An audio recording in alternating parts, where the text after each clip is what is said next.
Hello, and welcome to Appleton Engaged. I'm your host, Timber Smith, DEI coordinator for the city of Appleton. And I'm Andy Anam, the communications manager for the city. And Appleton Engaged is a podcast that explores the many people, organizations, and resources that make our community a great place to live, work, and play. So whether you're a longtime resident or just getting to know Appleton, join us as we learn more about our community together. Today, we are honored to have a very special guest with us whose organization is transforming lives by bringing people closer to their homes. I am so excited to have a conversation with this particular person about this particular organization because of the impact that they have. They change lives. And how can you not get excited about that conversation? Absolutely. So this week's guest is John Weyenberg, President and CEO of the Greater Fox Cities Area Habitat for Humanity. Hey, John. Hey, how you doing? How are you doing? Doing well, thank you. All right. Did I hold on to the last name well? You did it perfectly. Hey, I'm getting better. Every once in a while, there is a good day in the enunciation world. John, can you please tell us about yourself and your association with Appleton and the Fox Cities region? Yeah, well, thank you. I'm a lifelong resident of the Fox Cities. Grew up in Kaukauna, graduated from Kaukauna High School, so just a little bit down the road from here, and have spent most of my life here in the Fox Cities. I moved away for a period of time, graduated from St. Norbert College, so not too far from here, and then had a little stint outside the area and came back about 25 years ago or so, and have lived in the Fox Cities during that time. Married, live in Combined Locks, Wisconsin, have two wonderful children who one is a sophomore at Kimberly High School and the other's an eighth grader. And they're very active in a lot of different things in our community, especially sporting activities. And so I kind of draws me into those things. So I've spent a lot of time in gyms throughout all of the schools in this region. But outside of that, I just have the privilege of enjoying the many wonderful things that are available to residents here in the Fox Cities. Serve on several board of directors here in the community, currently chairing the board of Fox Valley Technical College. And so just like to stay involved and engaged in the wonderful things that are happening all around us. Hey, that's amazing. And did I hear that you're a boomerang? I always like to tease because, that is such a common theme in this region where people go to school, they leave for a while, and then they say, hey, you know what? It was pretty good there. I'm going to go right back. So you're a boomerang. Absolutely. Yeah, this is a very special place. And until you leave, you don't realize what you're missing. And so, yeah. I couldn't agree with you more. Yeah. It's a very common theme we hear. Can you please tell us about the resource, John? Yeah, so Habitat for Humanity is an organization that has been operating here in the Fox Cities for a little over 30 years. And we have done a variety of different types of work here in the community. Most people, when they think of Habitat, they think of the home building side of the work that we do, and that's a critical element of the work that Habitat does, not only here in the Fox Cities, but in many parts of the world. But beyond that home ownership side of things, and let me just pause there for a moment on the home ownership side, because many people think we give away homes, and also people think oftentimes that these homes are just rented to families. And Habitat's truly based on home ownership. It's giving families who have limited incomes the opportunity to become a homeowner in our community. And so they work on their homes, they help build their homes, they go through a whole series of education. And when they're all done, when the home is completed, they purchase the home from Habitat, just like they would from a traditional lender. The benefit Habitat provides is we use volunteers from throughout the community to help build those homes to make them affordable. And then we issue a zero-interest mortgage. So where you or I may pay whatever the prevailing interest rate is at that time, all of our families have the benefit of a zero-interest mortgage, and we base their monthly payment and the length of their mortgage on their income. So we ensure that their home is affordable for them and that they can live there hopefully for many, many years or potentially for the rest of their lives. But beyond that home ownership side of our work, some of the lesser known things that we do, we have a home repair program that we offer. much like the city of Appleton has a home repair program as well, and Rebuilding Together and some of the other local municipalities around here are offering that type of service. Habitat offers that as well because the need is just tremendous. There are many families in our community who own homes or are living in homes, but those homes aren't safe, aren't healthy for whatever reason. And Habitat is stepping forward to help fill those gaps and partnering with the city and other entities in our community to ensure that families can continue to live in a safe and healthy home environment. Beyond that, similar to that, we run a program called Rock the Block. And so we've done Rock the Block in the city of Appleton a number of times, and we do this program in other communities as well. But we pick a targeted neighborhood, and we infuse that neighborhood with resources, primarily financial and human resources. We come in and try to improve the quality of life in that neighborhood by repairing homes, but also working on community spaces, parks, schools, churches, those types of things, because we know if we can improve those spaces, it's a safer neighborhood, it's a more vibrant neighborhood, a healthier neighborhood. And we also want to bring people together. We want residents to come out of their homes, meet one another. Even if their home isn't a part of the project that we're working on, they live in that neighborhood, and we want them to know their neighbors. Because as you know your neighbors, you create that safety in a neighborhood, and you're more likely to look out for one another. So what are the eligibility requirements to get a Habitat for Humanity house? I'm sure there are income thresholds and, overall case of how you pick a family that can be eligible to get the house. Yeah, thanks for the question. So we really have 3 criteria that we look at, and it's a little more complex than that, but from a simplicity of explanation, we really look at 3 criteria. The first we look at is need. So we look at families who apply. Do they have a need for affordable housing? And most often that's met because they're currently living in substandard housing. They're living in unhealthy environments, overcrowded environments. It could be in housing that's temporary, and so it's not a permanent solution for them. A lot of times we see families who may have some sort of disability and their home isn't accessible to them. And so that's the need side of it. We then look at ability to pay. And so as I mentioned, there's a mortgage on these homes, just like many of us in the community would have. So the families have to have a sufficient level of income in order to afford a monthly payment and all the expenses that come with home ownership. But we put a top level threshold on it. We serve families up to 80% of the area median income. So if you think of it, 100% is kind of the average income in our marketplace. We serve up to 80%. So these are families who are hardworking families in our community, but are just working in jobs that are lower wage paying, but are essential in our community. And so we look at that piece of it, and tied to that is debt. Our families have to have a manageable debt load because they have to be able to maintain payments on all of their debt. And then the third criteria is we call it willingness to partner. And I mentioned this a little bit earlier. That's their willingness to complete what we call sweat equity, working on their home, working on other families' homes, as well as completing a whole series of education. We go through budget counseling, home maintenance, all of those types of things. So those are the 3 criteria that we look at, and families can apply. And if they're selected, then they can proceed in the process. How long is that selection process? Like, is there because I can't imagine that there's not a waiting list, right? This seems like a fantastic opportunity. So there's got to be a waiting list, but please correct me if I'm wrong. And how long is it if it is? Sure. Well, that's a wonderful question. So we accept applications generally twice a year, and we have families approved roughly 18 months in advance. So if you are approved into our program within 18 months, a home will be completed and you will be a new homeowner within an 18-month period.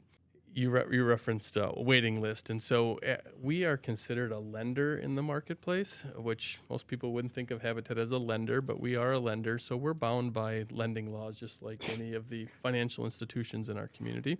And so we're not able to hold waiting lists. So when a family applies, we have to give a decision, a yes or a no decision within, typically it's about 90-day period.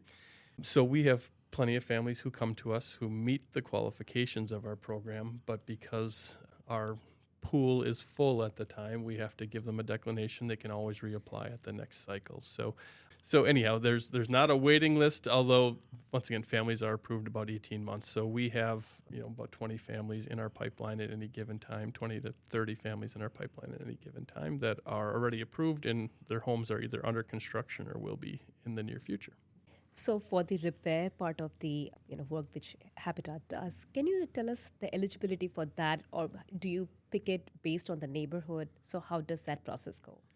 So with our traditional home repair program, families, same income threshold. They have to be below 80% of the area median income, and they have to own the home in which we're working on. So we typically don't work on rentals. I'll come back to that in a moment. But generally, the families have to be below 80%, own their home, and then they have to have a health or safety need within their home that needs to be addressed.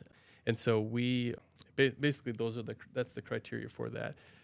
It's available to families throughout any community, any neighborhood. But I talked about our Rock the Block program, that is very neighborhood specific. And so the guidelines are roughly the same, but we just infuse more resources in a very concentrated area because we're trying to improve the quality of life in that neighborhood. With Rock the Block, we occasionally will work on rental properties. Generally, we try to focus on home ownership, but we will occasionally work on rental because sometimes we know that the homes that need it the most are oftentimes the rental properties. And so we will occasionally step in and help. I just want to touch one other element of our home repair that I didn't talk about. We run a program called Lead Safe Homes. And so we are partnering with the Department of Health Services for families who are living in homes that have lead paint hazards within them, and there are children who are living in the home. They qualify. Basically, if their family or if their children are on Badger Care, they would qualify for our program. We would come in, and whether they're rental or home ownership, but we would come in and remove all the lead hazards from the home and renovate the home back to a safe standard. And the reason we do that program is because we know that if children ingest lead paint, there's long-term negative impacts to their health as well as their ability to learn. So it's been a program that's newer to us, but it's had tremendous impact in our community. I want to go back to the Rock the Block for a second. So how do you pick a neighborhood? Or do you pick the neighborhood, or do neighborhoods apply to be receiver of Rock the Block? So typically what we do is we try to do it in about 3-year chunks. And so we're averaging about 2 neighborhoods a year that we work in. And so what we do as Habitat staff, we meet with the local municipalities. So we've met with Mayor Woodford and met with others in other communities to ask what neighborhoods in your community do you see have a need for this type of service. Typically, they're looking for neighborhoods that maybe the quality of the housing is starting to decline. They may be neighborhoods in which there's a higher prevalence of police calls. And so those are the types of neighborhoods we want to come into because we want to turn that tide. We want to improve the housing. We want to make it a safer neighborhood. And so we talk with all the municipalities, and then internally we try to prioritize the neighborhoods based on what we've learned about them, and then we select the neighborhoods typically in about a 3-year cycle. So a big part of Habitat is the actual building of things, right? Absolutely. So,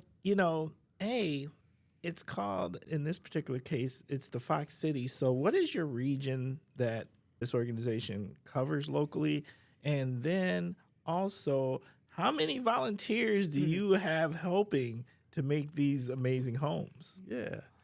So we cover our Fox Cities, we call ourselves affiliates. So our Fox Cities affiliate covers 3.5 counties. So we cover all of Outagamie County, all of Calumet County, all of Wapaka County, and then the northern half of Winnebago County. So that's the region that we cover. And I know you didn't ask this, but I want to take it one step further. Habitat is an international organization. So we're working in about 70 countries around the world. And so we're all tied together by our Habitat International office, but we all run independently of one another. So we have our own local board of directors and those types of things. So it's a wonderful way for us to stay connected on a global front. Each of us, every affiliate tithes to another country to help other homes being built in other parts of the world. And so currently our affiliate tithes to Zambia and to Vietnam. And so every year we send a portion of our unrestricted dollars to help build homes in other countries. And currently, like I said, it's Vietnam and Zambia. So we're helping our brothers and sisters around the world to have a safe place to live just as we're building homes here in our community. But back to your question on volunteerism. So on any given year, we have thousands of volunteers who come out in all different capacities. many of them come out on our work sites. They're swinging a hammer, and Andy was just out on our work sites yesterday Yeah, swinging she a hammer. And so we engage thousands of volunteers through that type of work, through our repairs work. We have volunteers who work behind the scenes. We also operate Habitat Restore, which is our retail outlet out near the Fox River Mall, and we have hundreds of volunteers who help out there as well. And so that's what the blessing of Habitat is. We really engage our community to help make a difference in the community, which we all call home. Absolutely. And that was such a huge experience. And to see such dedicated and passionate people coming together, taking time off of their work to do the work so that they can make a difference in another person's life, that's huge. Yes, And it is. my respect grew many folds when I held that hammer and did some nails.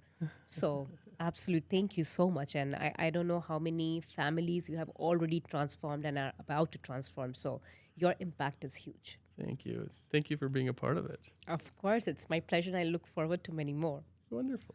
So I love the resale store. So I wanted to listen. I got questions. Great. Right? Because it's fantastic. It's such a great idea to, you have stuff that is still useful. It still has life and it needs to go somewhere. And the resale store takes those things and then you can go pick up things. How much impact is the resale store having? And tell us something about the resale store that maybe we wouldn't commonly know. Sure. So I think from an impact perspective, the store has a variety of different types of impacts. One, diversion of stuff from the landfill. We live in a society where it's most often it's just easiest to throw it in a garbage can and haul it away, or we haul something to the landfill. But oftentimes the product that we're bringing to the landfill has usable life. And so when Restore was brought to this community, the intention was to help divert product from the landfill. So that's benefit one. And just from a perspective, we diverted this past year about 1.2 million pounds of product that was diverted from our local landfills. You said 1.2 million? Correct. Wow. Correct. So big impact, environmental impact. But I think that the other two impacts are equally as impressive. One, it's an outlet for people to donate product and give back to the community.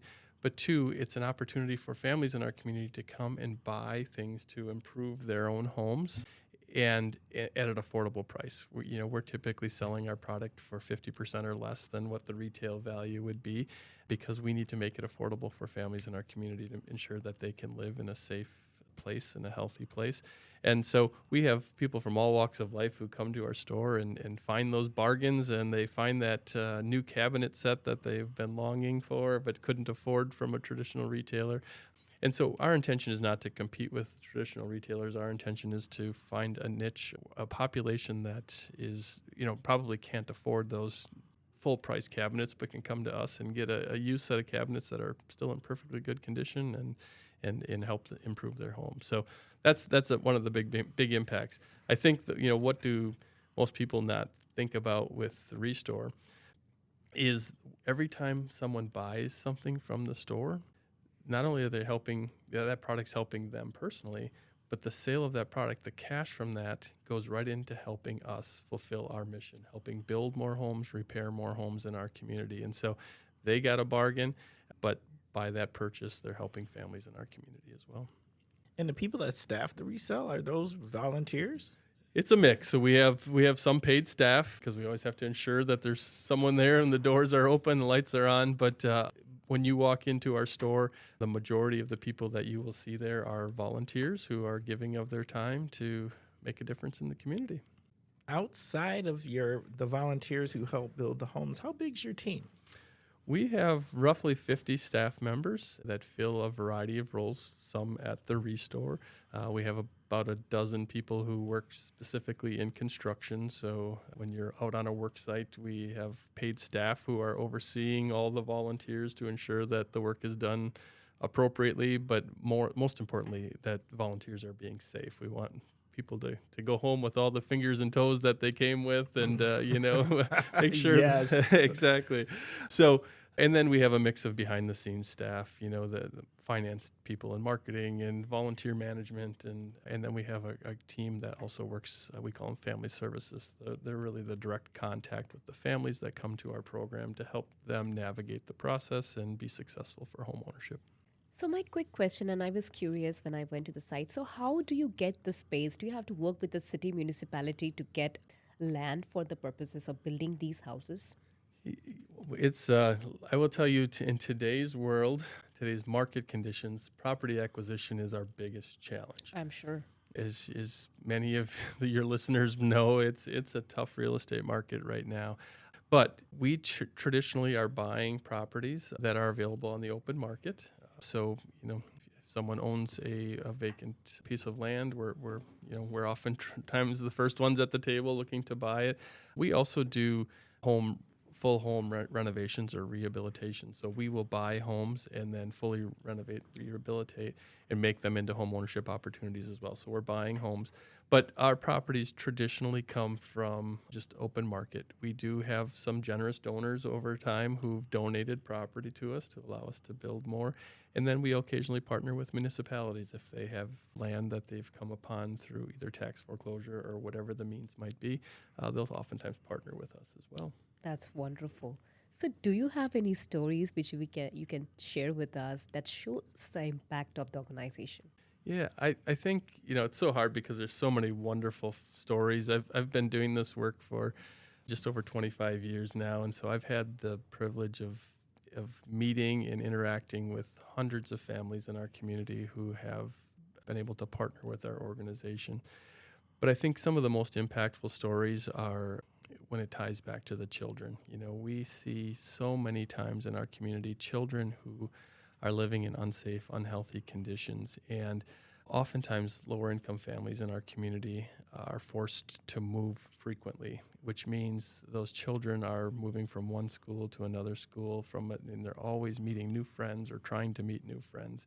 And the impact on children is it has a tremendous negative impact when families have to move frequently because it's just hard to have roots in your community. And so for me, what often tugs at my heart is when we complete a home and the children in the home will grab you by the hand and show you their new bedroom that they know they're going to be able to live in, sleep in, study in for the rest of their life. They won't have to move.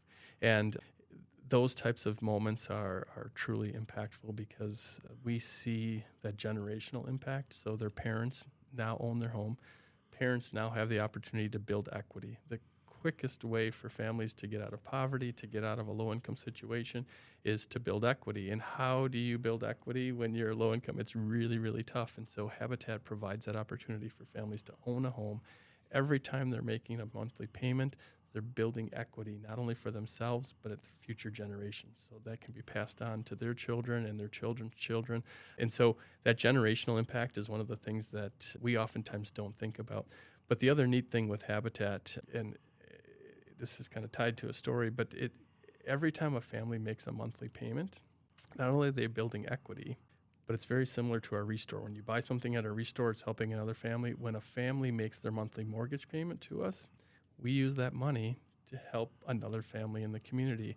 And so if Andy was a participant in our program and she made a monthly payment, and then Timber was a newly qualified family, we use Andy's payment to help build Timber's home, and then Timber will make a payment to help the next family's home. And so it really ties all of our families together. And so even when families are struggling, that we all hit tough times in our lives and they're struggling and they're, how am I going to make my mortgage payment this month? But the motivation is that when I make that mortgage payment, A, I'm building equity, and B, I'm helping someone else have the same opportunity that I've had. And so to me, those are the types of stories that was broad-based, not specific, but I think that's the impact that Habitat continues to have in our community. I can tell you, since Andy and I both had the opportunity to go to I want to call it, maybe it was your annual celebration or recognition, and you talk about the children, but I felt the parent, like the weight lifted off of a parent to be able to provide a safe home for their child, and getting the opportunity to listen to some of the people who who've benefited from Habitat, and it gave me chills being in that room and listening to the mom talk about being able to do that, and I was like, oh yes, there's so much good and power in that. Absolutely. And I just wanted, if you don't mind, I'm going to share one other story real quick, and this is a very specific Habitat family story, because what you just mentioned triggered a memory for me. So this is going back a few years, but we had a single mother with 2 children. One of her children had very severe disabilities, was nonverbal, and basically needed constant care and help. They came from, unfortunately, a severe domestic violence situation, and they were living in substandard housing. Not only did they fear for their lives because of the other individual in the home, the housing that they were living in was truly substandard, and so the young boy who basically needed constant care oftentimes was forced just to lay on the floor because there was no place for him to go, and his father would basically beat him as he was laying on the ground, and had, he couldn't get away, couldn't do anything, couldn't communicate. Long story short, they came to Habitat, and Habitat gave them an opportunity to, first of all, to escape the domestic violence that they were faced with, but secondly, to give that young boy the freedom that he needed. The mother said this is the first time that he truly felt like a human being and able to live safely and healthy in his own home. He had used a gate walker to get around. We built the home fully accessible, so he had the ability to do that. He could get, from room to room through it with his gate walker. In the previous home, they'd have to carry him up and down steps because they lived in an upper level, or he had to try to crawl up and down steps. And so she just said, I remember a comment that the mother said was, can you imagine how small you would feel if you were constantly down on the ground looking up at everyone, and how insignificant you feel in a world where you really can't fully participate. And Habitat brought him out of his shell and gave them the safety and stability that they needed to grow and prosper for many, many years. Wow. Yeah. That's powerful, and that will stay with me for sure. Yeah. Are there any upcoming initiatives, events, engagement opportunities coming up? So with our organization, we have, you can call them events, but every day we have projects going on in our community. We're building homes, repairing homes every day. And we find that if community members want to get engaged, we have an opportunity just about any time for you to come out and swing a hammer. And it's impactful because you, at the end of the day, you walk away and you can see the fruits of your labor. You may have come to the site and there were no walls standing, and you walk away at the end of the day and there's bedroom walls there where a child's going to be living, and or you might be installing windows or putting siding on or whatever it might be. And so we have events every day. We're kind of a unique organization that way. But aside from that, we as an organization, we do dedication ceremonies. So when the home is done and we're able to hand over the keys to the new family, those are events that will touch your heart and you'll remember forever. We do these about 20 times a year. We have dedication ceremonies. They're scattered throughout as we complete homes in the Fox Cities. And we invite community members to come out and celebrate with us. Whether you were swinging a hammer on that site or you're just interested in what's happening in your community, you're always welcome to come out and participate with us. Mayor Woodford's been to many of our home dedications and always does a wonderful job of welcoming a family to the community and congratulating them on the success that they had in becoming a homeowner.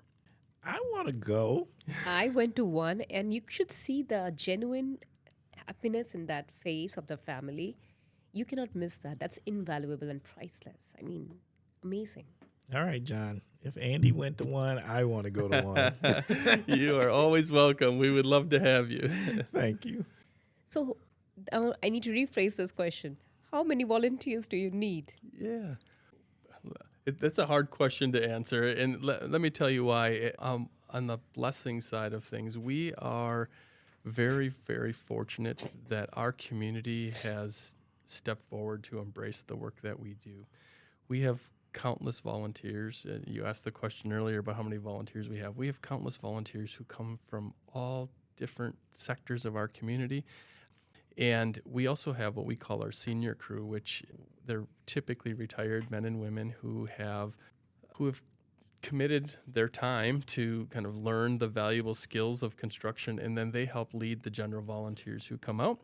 And so we've been fortunate we have a very large senior crew, and we have corporations and churches and community groups and other faith communities that come out together to our work sites. And so, back to your question, we have thousands of volunteers, but we can always use more. We have so much work to do. The need for affordable housing in our community is tremendous. And so whether you want to swing a hammer, help out at our restore, help paint a building as part of Rock the Block, whatever it is that you want to become engaged with, we'll find a spot for you. Is there anything else the community can do to be helpful outside of swinging a hammer that Habitat could really use at this time? Yeah, I think that there's financial. Every nonprofit organization, if we had more financial resources, we could make a bigger impact in the community. So if individuals wanted to contribute financially, we would welcome that, and we promise to put your dollars to good use in the community. You'll see your dollars at work when you drive by homes that are being built. Two other things that I'll mention. One is back to our Habitat Restore. So if you have product, building materials, tools, those types of things that you no longer need, give us a call. We'll come and pick it up, or you can drop it off at our Restore location. And we then, once again, will sell that product back to the community. And the third thing that I would say is be an advocate for affordable housing and workforce housing in our community. There is such a severe shortage of affordable housing solutions in our community, and that's not just for low-income families. There's a shortage for people at a variety of income ranges. And be an advocate for that. We need more housing units, and we need safe housing units in our community.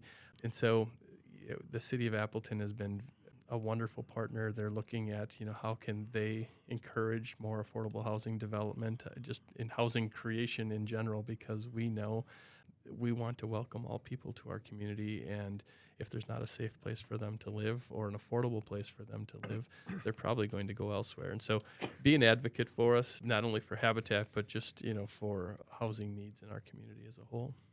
Who can people contact if they'd like to learn more, swing a hammer, or any of the other things to be helpful? Yeah. I think that the two easiest ways, I'll give you two solutions. One is visit our website, foxcitieshabitat.org. And Fox Cities Habitat, from there you can sign up to volunteer. You can find out all the activities that are going on. You can see our upcoming dedication ceremonies. You can learn more about our restore and the types of product that we take there. You can connect with us through various social media platforms through our website as well. And if you'd prefer not to use the internet to connect, you can always give us a call. Our main office line is 920-954-8702. And you can call us. Our wonderful staff that will answer the phone will direct you wherever is needed or answer your questions to help you get connected. Now it's a shout-out time. Yeah. So who do you want to send your shout-out to?